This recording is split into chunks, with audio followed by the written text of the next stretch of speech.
When you walk into a venture capital pitch, you are stepping into a room defined by heavy skepticism. Every word you say and every slide you show is either building a bridge of trust with the people across the table or giving them another excuse to say no.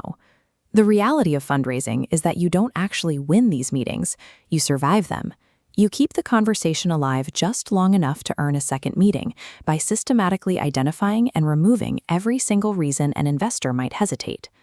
In 2008, Garrett Camp and Travis Kalanick raised a $200,000 seed round using this presentation. That check grew into an operation valued at $140 billion, even though the deck looks like a rough draft. It runs 25 slides long, ignoring modern advice on brevity. It lacks complex financial models and barely mentions a business plan. On paper, it should have been discarded during the brutal 3-minute skim test that most VCs use to filter their deal flow. The Uber Cap deck suggests that at the seed stage, the specific sequencing of trust and psychology can be more influential than the quality of the graphic design. Most founders fall into the trap of the McKinsey-style presentation. They lead with dry market sizing, abstract industry jargon, and theoretical frameworks. It is a logical approach that often feels disconnected from the actual problem being solved. Uber used a structure we call the flipped pyramid. Instead of starting with the math, they hooked the audience with raw, relatable frustration first, saving the spreadsheets for later. They avoided transit industry jargon entirely.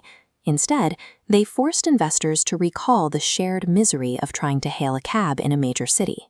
They evoked specific visceral pain points, the 45-minute wait times with 0 status updates, and that helpless feeling of standing on a street corner in a downpour, hoping an empty car might eventually pass by. Only after they established that emotional wound did they introduce the solution. This direct mapping, linking a technological feature, like automated dispatch, to a specific human frustration, makes the product feel inevitable. Notice the lack of dense text on these slides. By using simple icons as visual anchors, the deck prevents the investor from reading ahead. It forces the founder to remain the primary storyteller in the room. Leading with emotional pain helps bypass an investor's critical defenses. By the time you get to the logic of the solution, they are already looking for a reason to believe it works. Even with a great hook, you can still lose an investor if your financial projections seem delusional. Most pitch decks rely on aggressive hockey stick growth charts that assume a perfect market with 0 friction. For a veteran venture capitalist, these charts often signal that a founder is naive to the actual risks of the business. Uber's slide 20, the potential outcome slide, was a calculated play on credibility. It offered a psychological antidote to the typical skepticism founders face.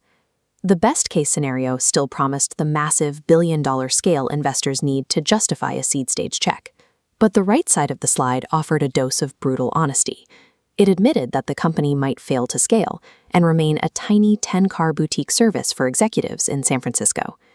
Acknowledging a grounded worst case indicated that the founders understood market friction, which served to build a new level of credibility with the room. Transparency regarding potential failure tends to raise an investor's floor of trust, removing the lingering hesitations that often stall a deal. This is why Uber's original deck remains mandatory study material at places like Y Combinator. It isn't a template for design, it's a template for communication. Its legendary status comes from what the founders ruthlessly excluded. They stripped away the corporate fluff and the empty buzzwords to focus entirely on the substance of the problem and the logic of the solution. The next time you update your own pitch deck, try to cut one slide instead of adding one. Force yourself to find that same level of narrative clarity.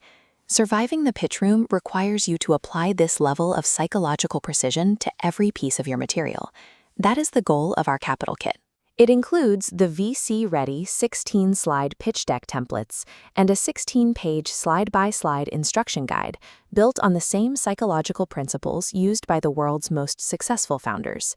It includes lifetime updates with no recurring fees. Check the link in the description to build a presentation that addresses the specific hesitations investors bring into the room.